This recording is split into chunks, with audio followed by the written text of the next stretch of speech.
अलिबाग, नागाव, किहीम इथल्या किनाऱ्यावर पर्यटकांची जवळजवळ 12 महिने वर्दळ असते. अलिबाग जवळच्या किहीम बीच लगत ताडामाडांनी वेढलेली वैद्यवाडी आहे. सुमारे 1.25 एकरचा परिसर आणि त्यात 10-10 फुटावर असलेले 100हून अधिक माड. अशा निसर्गरम्य वातावरणात महाराष्ट्र पर्यटन विकास महामंडळ नोंदणीकृत निवास न्याहारी केंद्र आहे. विशेष म्हणजे एका ब्रिटिशकालीन जुन्या बंगल्यात हे केंद्र वसलं आहे. तुम्ही हा जो बंगला मागचा बघता आहे, हा बंगला जो आहे तो ब्रिटिशांच्या वेळपासूनचा बंगला आहे आणि ब्रिटिश लोक त्यावेळेला विश्रांती घेण्यासाठी त्यांचे ऑफिसर्स वगैरे इकडे राहायला यायचे असं आम्ही ऐकून आहोत. आणि त्याच्यानंतर डॉक्टर उल्हास वैद्यांनी आणि त्यांच्या वडिलांनी मिळून 1965 ते 66 साली हा बंगला परचेस केलेला आहे, विकत घेतलेला आहे. आणि त्याच्यानंतर हळूहळू आम्ही हा व्यवसाय इकडे एक 8 ते 10 वर्षापूर्वी सुरू केलेला आहे आणि गेली 5.5 वर्ष ही मी स्वतः ही सगळी मॅनेज करतो आहे. आणि ही आमची टोटल प्रॉपर्टी जवळजवळ 1.25 एकरची आहे आणि इकडे टोटल ॲट द टाईम आमच्याकडे 25 ते 30 पर्यटक राहू शकतात. एवढी व्यवस्था आमच्याकडे कम्फर्टेबल आहे. आणि पर्यटकांसाठी प्रत्येक रूममध्ये आणि प्रत्येक कॉटेजमध्ये air condition, television, geyser, generator backup, refrigerator या सोयी आहेत. आणि आमच्याकडे जे पर्यटक येतात मुंबई, पुणे, औरंगाबाद, नाशिक सगळीकडनं लांबून लांबून आमच्याकडे पर्यटक येत असतात. किहीम बीचची सुंदर पार्श्वभूमी वैद्यवाडीला लाभली आहे. या बीचवरून एका बाजूला उंदेरी तर दुसऱ्या बाजूला खंदेरी या 2 शिवकालीन दुर्गांचं दर्शन घडतं. बीचवर येणाऱ्या पर्यटकांची मानसिकता वेगवेगळी असते. धांगडधिंगा करणाऱ्या पर्यटकांपेक्षा शांतपणे निसर्गाचा आनंद घेणाऱ्या पर्यटकांनाच वैद्यवाडीत प्रवेश मिळतो. म्हणून इथं कौटुंबिक पर्यटक मोठ्या प्रमाणावर येतात. पर्यटकांच्या निवासाची व्यवस्था ब्रिटिशकालीन बंगल्यात किंवा पर्यटकांसाठी उभारलेल्या 3 कॉटेजेसमध्ये केली जाते. जुन्या बंगल्यात प्रवेश करता क्षणी मोठा दिवाणखाना आहे. कलात्मक पद्धतीनं तो सजवला आहे.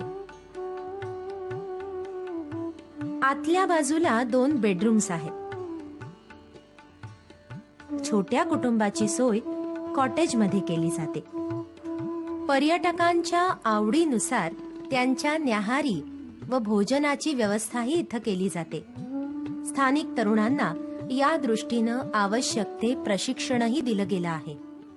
पर्यटकांची सोय होण्यासाठी आमच्याकडे जे कामगार असतात म्हणजे आपण ज्याला स्टाफ म्हणतो ते आमच्याकडे कोकणपट्टीतले आणि स्थानिक सगळा स्टाफ आमच्याकडे आहे.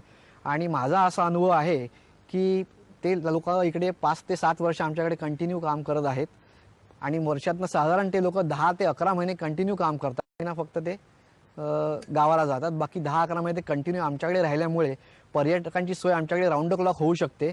त्यांना काय रात्री अपरात्री काय सोय हवी असली, काय कोणाला डॉक्टर्स हवे असते तर आमच्याकडे सगळी सोय उपलब्ध त्याच्यासाठी आहे. आणि त्यामुळे पर्यटक आमच्याकडे जास्ती सॅटिस्फाईड होतात असं मला तरी वाटतं. पर्यटकांच्या सोयीसाठी राज्यातल्या पर्यटन स्थळांवर MTDCच्या सहकार्यानं अशी निवास न्याहारी केंद्र पर्यटकांना सेवा देत आहेत. पर्यटक आणि MTDC यांच्यामधला दुवा ठरणाऱ्या अशा पर्यटन केंद्रांची एक भक्कम साखळी राज्यात उभी राहिली तर राज्याच्या पर्यटन क्षेत्राचा झपाट्यानं विकास होईल हे निश्चित. आपण या आता 2 स्पॉट्सची माहिती पाहिली. खरं तर समुद्र किनारी असलेली गावं त्यामुळे पर्यटनासाठी तिथे मोठ्या प्रमाणावर गर्दी होते. पण आता आपण जे वैद्यवाडीचे उदाहरण पाहिलं तर त्यांनी स्पेसिफिकली म्हटलं होतं की आमच्याकडे आम्ही तरुण ग्रुप किंवा फक्त पुरुष असलेले ग्रुप आम्ही आमच्या पर्यटन केंद्रात घेतच नाही. कारण समुद्र किनाऱ्यानंतर त्यासाठी येणारा जो एक वेगळा वर्ग आहे त्याचं थोडंसं काही बेलगाम वगैरे वागणं असतं ते आम्ही आमच्या कॅम्पसमध्ये होऊ देत नाही. आणि म्हणून तिथे कौटुंबिक जो वर्ग आहे, फॅमिली क्राऊड आहे, तो अधिक विश्वासाने तिथे जातो. म्हणजे मला वाटतं याने मगाशी तो मुद्दा मांडला की हॉटेलपेक्षा निवास न्याहारी योजनेतली जी केंद्र आहेत ती पर्यटकाला जास्त सुरक्षित वाटतात. पण आपल्यासारख्या होमस्टेमध्ये जेव्हा पर्यटक येतात तेव्हा त्याच्यामुळे इतर कुठल्या रोजगाराच्या संधी उपलब्ध झाल्यात आपल्या भागात? एक अभ्यास आम्ही केला होता रिसेंटली. त्याच्यामध्ये आम्ही बघितलं की जे पर्यटक जे येत आहेत होमस्टे मॉडेलमध्ये त्यांनी काही इन्कमवरती फरक पडतोय का. तर आम्हाला पण माहिती नव्हतं, पण खूप बरं वाटलं की 10 ते 12% वाढ लोकांच्या इन्कममध्ये झालेली आहे.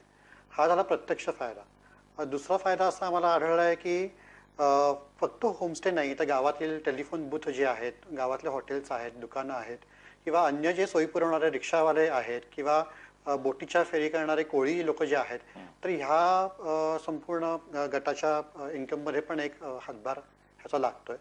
दुसरं एक लक्षात असं आलं की अनेक पर्यटक जे येतात इथे ते खूप संवेदनशील असतात आणि जेव्हा ते बघतात की गावामध्ये शाळा आहेत आणि गावात परिस्थिती काय आहे, त्यावेळेस गावातल्या शाळांना डोनेशन किंवा गावातल्या शाळांतल्या मुलांकरता शैक्षणिक साहित्य येताना बरोबर आणणं असंही काही म्हणजे नागरी पर्यटक आणि ग्रामीण भागातले स्थानिक यांचे काहीतरी वेगळे नाळ तिथे जुळते असं आपल्याला दिसतंय. नक्कीच नक्कीच. तर हा एक खूप छान अनुभव आता आम्हाला येतोय आणि तो वाढतोय तो मुख्य म्हणजे.